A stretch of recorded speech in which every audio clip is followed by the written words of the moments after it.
தோழர்கள் அனைவருக்கும் மாலை வணக்கம்.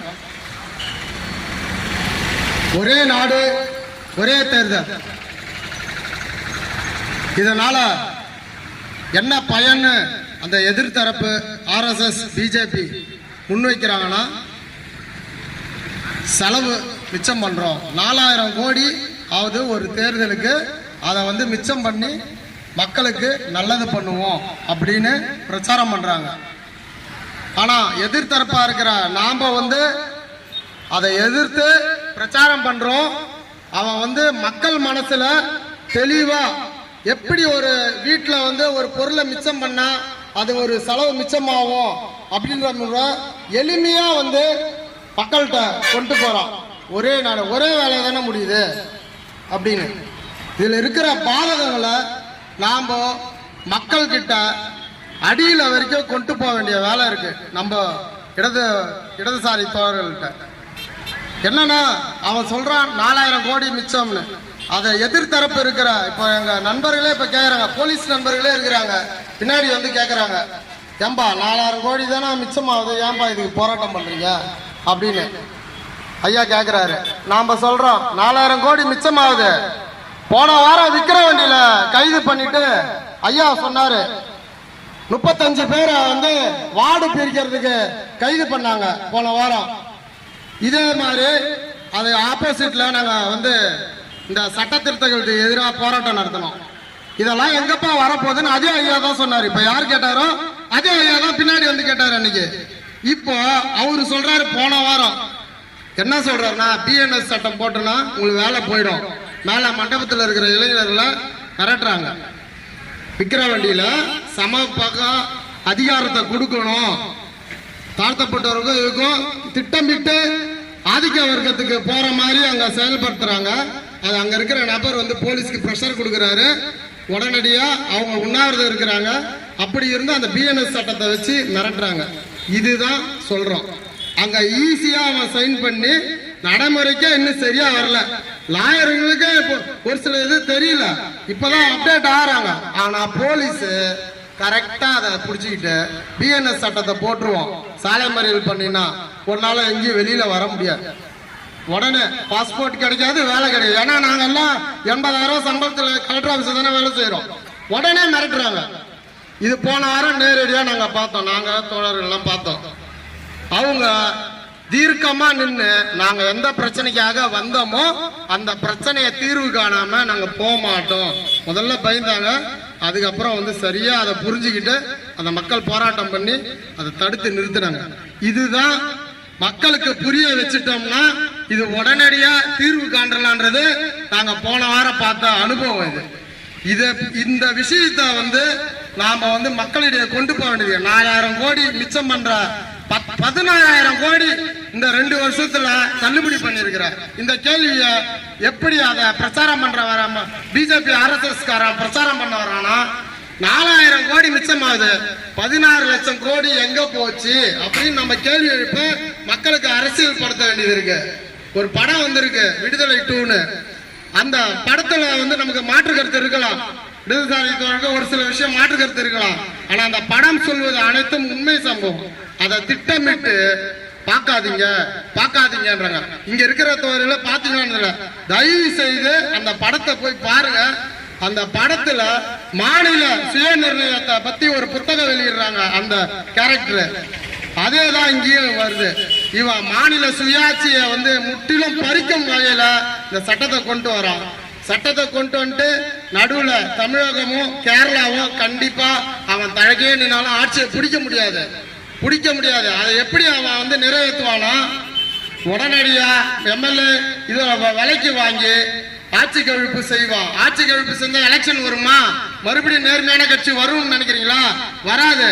அடுத்த 5 ஆண்டு வரைக்கும் அங்க பிரசிடென்ட் ஆட்சி தான் நடக்கும், குடியரசுத் தலைவர் ஆட்சி தான் நடக்கும். இதுதான் அவன் திட்டம். இத எளிமையா அவன் எப்படி எளிமையா போய் பிரச்சாரம் பண்ண. அண்ணாமலை பாருங்க, காலையில எப்படி ஜாட்டை எடுத்து அவருக்கு அவரே அடிச்சு போலீஸ் துறையை அவமானப்படுத்தினாரு. இது மாதிரி நம்ம செய்ய வேண்டியது. நம்மள அடிக்க கூடாது, அவனை அடிக்கணும். அது மக்களுக்கு சொல்லி தரணும். நம்ம அவனை ஜாட்டியால அவனை நம்ம அடிக்கணும், நம்ம அடிக்க கூடாது. அவன் பேப்பரால இந்த நைட்டெல்லாம் இதுதான் ஒட்டி நிந்தியாடான்னு எட்டி வைப்பாங்க பாரு ஒரு பாட்டு. அது மாதிரி ஒரு பேப்பராலேயே சுத்தி சாட்டி எட்டி வந்து அதை அடிச்சுக்கிறான். அண்ணா அடிச்சுக்காதீங்கன்னா அடிச்சான்னு ஒரு 2 பேர் வேற. இது மாதிரி நாடகத்தன்மை நம்மளுக்கு வராது. ஆனா நாம இதை வந்து கொண்டு போக செய்யறோம். அவன் வந்து வீழ்ச்சியா வேலை செய்யறான். தோழர்கள் முன்னாடி சொன்னாங்க பாருங்க, வீழ்ச்சியா வேலை செய்யறான். இதை நோக்கி கரெக்டா திட்டமிட்டு பயணிக்கிறான். அவனுக்கு பெரும்பான்மை இல்ல, அதிகபட்சம் ஜனதாதளமோ சந்திரபாபு நாயுடு ஆர்டர் கொடுத்தா கூட 290 வாக்குகள் தான் வரும். ஆனா அவனுக்கு 2ல 3ல 2 பாகம் வேணும். அப்போ அவனுக்கு 350 வாக்கு வேணும். ஆனா தைரியமா செய்யறான். பெரும்பான்மை இருக்கும் போது கூட அவன் செய்யல, இப்ப செய்யறான். ஏன் செய்யறான்? எந்த சட்டத்தையும் அமுல்படுத்த முடியல. இவன் ஒரு பக்கம் மிரட்டுறான், அவன் ஒரு பக்கம் மிரட்டுறான். RSS துவங்கி அடுத்த வருடத்தோட 100 காண போறான். அவனோட கனவு வந்து இந்து ராஷ்டிரம், அகண்ட பாரதம். இதை எப்படியாவது நடைமுறைப்படுத்தணும்ன்றதுல அவன் முழு கவனமா இருக்கான். தோர் முன்னாடியே சொன்னாங்க, நம்ம வந்து சாதாரணமா இருக்கிறோம், அலட்சியமா இருக்கிறோம், அவன் வந்து முழு வீச்சா வேலை செய்யறான். அதை தான் நம்மளும் சொல்றோம். அது வந்து அவன் வந்து அதை எப்படியாவது அதை அமுல்படுத்தணும், அவங்க கண்ட கனவு அப்படின்றத முழு வீச்சா இறங்கி வேலை செய்யறான். இது ஒரு பக்கம். மக்கள் வந்து என்ன நம்ம முன்வைக்க வேண்டியது இருக்கிறான். நம்ம இடதுசாரிகள் நிறைய விஷயம் வந்து எடுத்து சொல்ல முன்வரல. அவன் செய்த அந்த திட்டங்கள், அவன் செய்த திட்டங்கள் அது மாதிரி பிரச்சாரம் பண்ணும்போது நாம தெருமுனை பிரச்சாரம் திருப்பி போட வேண்டியது இருக்கு. அவன் செய்த பண மதிப்பிழப்பு ஆகட்டும், GST ஆகட்டும், எவ்வளவு தொழில் நசுங்கி போச்சு. GST வந்தா எல்லாமே நாடே சுபிக்ஷம் ஆயிடும் சொல்லலாம். ஆச்சா? GST கேட்டு ஒரு மந்திரியை தூக்கி கிடைச்சிட்டாங்க PTR. இது மாதிரி ஒவ்வொரு மாநிலமும் பிச்சை எடுக்கிற நிலைமை அவங்ககிட்ட நம்ம போய் நிக்கிறோம். அது நாடே வந்து ஒரே தேர்தல் ஆயிடுச்சுன்னா நம்ம நிலைமை என்னன்றத பார்க்கணும். படிப்பு போயிடும், எந்த ஒரு இதுவுமே இருக்காது, நமக்கு எதுவுமே கிடைக்காது. நம்ம ஆட்சியில இருந்தாலுமே கிடைக்காது, நம்ம சுத்தமா வாஷ் அவுட் ஆயிடுவோம். இதை வந்து மக்கள்கிட்ட விளக்கணும். அவங்க கொண்டு வந்த திட்டங்கள் எப்படி ஃபெயிலியர் ஆயிருக்கு அப்படின்றத விளக்கணும். பணத்தை திருப்பி எப்படி செல்லாதுன்னு அறிவிச்சான். முதல்ல நாடு வந்து பிளாக் மணியை ஒழிச்சுட்டேன்னு சொன்னான். எதுவுமே அவன் சொன்னது எல்லாம் பூரா போய். ஆனா புது வேஷம் போட்டு வந்து புதுசா மக்கள்கிட்ட கலரா சொல்றான். நாம பழைய சட்டை சிவப்பு சட்டை போட்டு சொல்லுறோம், நம்ம போர் அடிக்கிறோம். அவன் தெளிவா இருக்கிறான், கமர்ஷியலா கொடுக்குறான். பாருங்க இன்னைக்கு ஜாட்டை, நாளைக்கு என்னன்னு தெரியல, ஜாட்டா செருப்பு இதுக்கு, நாளைக்கு கோமணமா என்னன்னு தெரியல. ஆட்சி கழுந்தா கோமணம் சுத்தி இருந்தா சுத்துன்னு சொன்னா கூட வாய்ப்பு இருக்குது. அது போல நாம அவன் செய்த திட்டத்தை நம்ம வந்து அவன் எப்படி மக்களுக்கு விரோதம் சொன்ன செயலை நாம விலைக்கு சொல்ல வேண்டிய நிலைமைக்கு தள்ளப்பட்டிருக்கிறோம். மக்கள் வந்து மறந்துடுறாங்க. அவங்களுக்கு தொடர்ச்சியா நெருக்கடி கொடுத்துட்டே இருக்கிறான். பொருளாதார ரீதியாகவும் சிறு குறு கடன் மூலமாகவும் பல வரி. இப்ப 25ல புதிய வரி அமுல்படுத்த போறாங்க. அதை அமுல்படுத்திட்டா இப்போ போன வாரம் வந்து வர்த்தகர்கள்லாம் ஆர்ப்பாட்டம் பண்ணாங்க. அதை அமுல்படுத்திட்டானா வாடகை இருக்கிறதுக்கு 18% வரி கட்டணும். இது எங்க? இது ஒரு சின்ன ஒரு கடை வச்சு நடத்துவார் அவரு.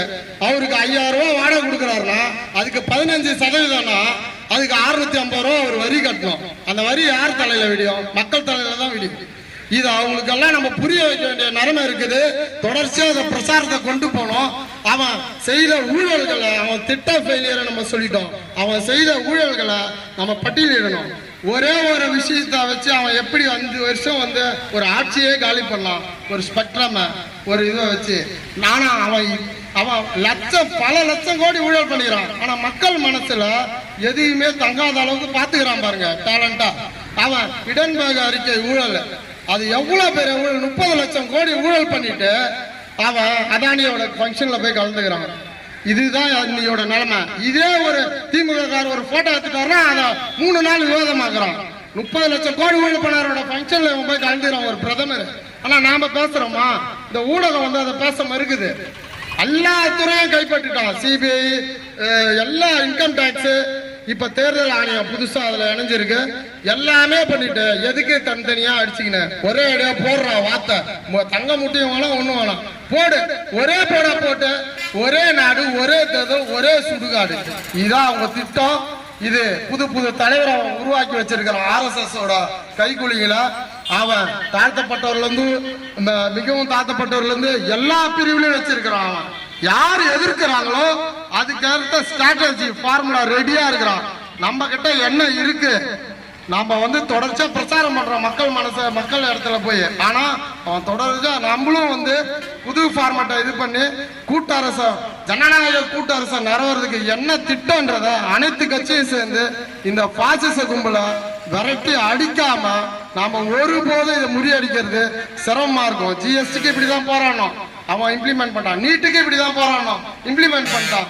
இப்போ அடுத்தது இப்படி வரும். பெரும்பான்மையே இல்லை, இதை ஏன் கொண்டு வரான்றத நம்ம மக்களிடையே வந்து போய் சொல்லி பிரதானமா அதை மீறி அதிமுக ஓட்டு போட்டு வந்துருச்சு, ஆதரவு தெரிவிச்சு. இப்ப என்ன சொல்றான், நான் ஆதரவு இல்ல, ஒரு சில விஷயத்துக்கு நான் வந்து எதிர்ப்பு தெரிவிப்பேன்றான். இதுதான் இவங்களோட இந்த அண்ணா யூனிவர்சிட்டியோட அந்த பெண்ணோட பாலியல் வழக்கில் பார்த்தீங்கன்னா 24 மணி நேரத்துல கைது பண்ணிருக்க போலீஸ் மேல நம்ம மாற்று கத்திருக்கலாம். 24 மணி நேரத்துல கைது பண்ணிருக்கிறாங்க. அதை முற்றிலும் மறைச்சு திமுகவோட நிர்வாகி அவரு பொய்யான இதை சொல்லி அவங்க வந்து ஆதாரத்தோட நிரூபிக்கிறாங்க.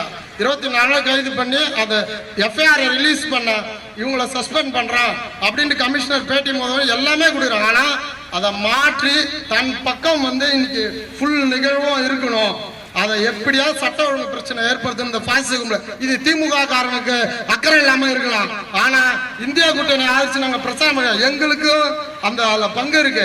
அதன் அடிப்படையில் இந்தியாவில் நாம ஜனநாயக கூட்டரசு நிறுவனம் இந்த விஷயத்தை மக்கள்கிட்ட அடியில வரைக்கும் கொண்டு போக வேண்டியிருக்கு. பாக்குறவங்கள்ட்ட எல்லாம் பேசணும், அது போலீஸோ வக்கீலோ பொறுக்கியோ திருடனோ எல்லார்கிட்டையும் சொல்லணும். அவங்க ஒரு கட்டத்துல நம்ம பக்கம் வந்து நிக்க போறாங்க, அது அவங்களுக்கும் தெரியும். எந்த பக்கம் அதிக பெரும்பான்மை இருக்குதோ அதுக்கு வரலாறு இருக்குது. ஆயுதங்களை போலீஸே தான் கொடுத்து எந்த பக்கம் புரட்சி ஏற்பட்டு எந்த பக்கம் நாடு நிக்க முன்னேற போகுதுன்றத அவங்களுக்கும் தெரியும். ஆகையால் இறுதியாக சொல்றேன், இந்த இந்த மாதிரியான கருத்துக்களை நம்ம மக்களிடையே கொண்டு போனோம். அதுக்கு உகந்தவாறு இந்த விடுதலை 2 படமும் வந்திருக்குது. அதை தயவு செய்து எல்லாருக்கும் பாருங்க. அதே அதுல மாற்று கருத்துதால பாருங்க. இதை நம்ம வீழ்ச்சியா கொண்டு போனோம்.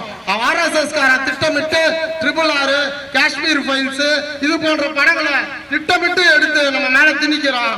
2000 நம்ம வசூல்னு சொல்லல, நம்மளோட முன்னாள் நம்மளோட கம்யூனிஸ்டுகள் எப்படி போராடி அவங்க மேல மாற்று கருத்து ஒரு சில விமர்சனம் எப்படி போராடி அந்த கருத்தை ஒரு இவ்வளவு சென்சாருக்கு அப்புறம் வெளியிட்டு இருக்குது. அந்த தத்துவத்தையும் நம்ம பார்க்கணும். அதை பெருமளவு நம்ம ஈஸியா இருக்கும் தோழர்கள்ட்ட அணுகிறதுக்கு. அதை முற்றிலும் அதை வந்து பிரச்சாரம் பண்ணி தடுக்க நினைக்கிறாங்க, அதையும் பார்க்கணும். இந்த ஒரே நாடு ஒரே தேர்தல் இந்த விஷயத்துல நம்ம மக்களிடையே எடுத்துட்டு போய் இதை வச்சு முழுமையா முறியடிக்கணும் என்பதை தெரிவித்துக் கொள்றோம். நன்றி.